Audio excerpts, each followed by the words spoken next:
don't have time to rest. Hello there, this is Pastor Pete Pawelek. Thank you for joining me for this edition of the Daily Devo. Come visit me at my website, pastorpete.org. Today I'm in the Gospel of Luke, chapter 23, and I tell you what, this hit me today because I did my doctoral study, my doctoral thesis, dissertation, whatever you want to call it, on the Sabbath, rediscovering the joy of the Sabbath. And that was a sweet season in my life where I was resting on a regular basis. You know, God kind of set it all up, set our bodies, our minds, our spirits, everything up to work for 6 days and then to rest for one. That's a well-known concept and principle. Of course, it's a commandment for the Jewish people. It's not a commandment for New Testament believers. I'm not trying to suggest that it is, but there is great benefit when we follow the design that God put in order. There's a great benefit for us taking time to rest. And I'm kind of a workaholic. I work a lot and I don't always rest. And one of my excuses is I don't have time to rest. I'm doing too many good things. There's just a lot going on. God has me, all these opportunities in front of me. I need to go out and do them.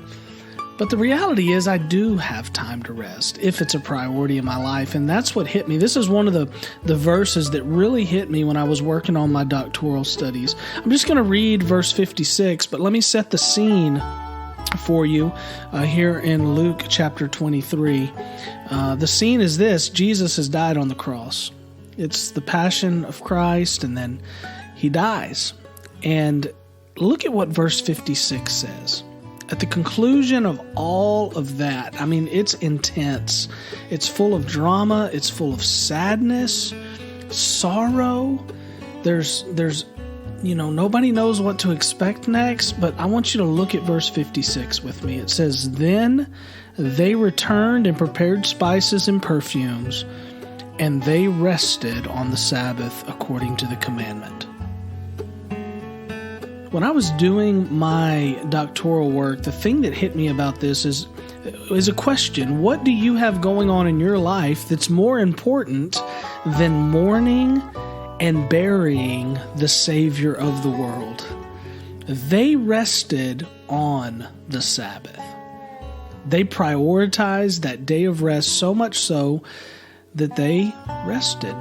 Even though everything that had happened on Friday and everything that had took place and everything that was going on in their minds and their hearts, and man, they rested.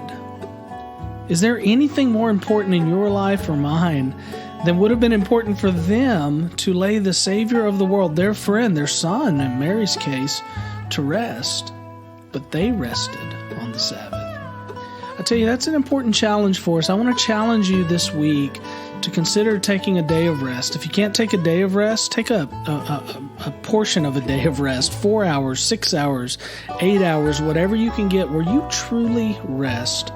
And if you'll make that a habit, if you'll do that over and over and over again, you will be blessed. The blessings of the Sabbath are available. It's not a commandment, but the blessings are there for you. And so I would encourage you to do it. I hope that encourages you today. Let it challenge you. Let it speak to you. And I hope it changes you. Come visit me at pastorpete.org. We'll see you again soon.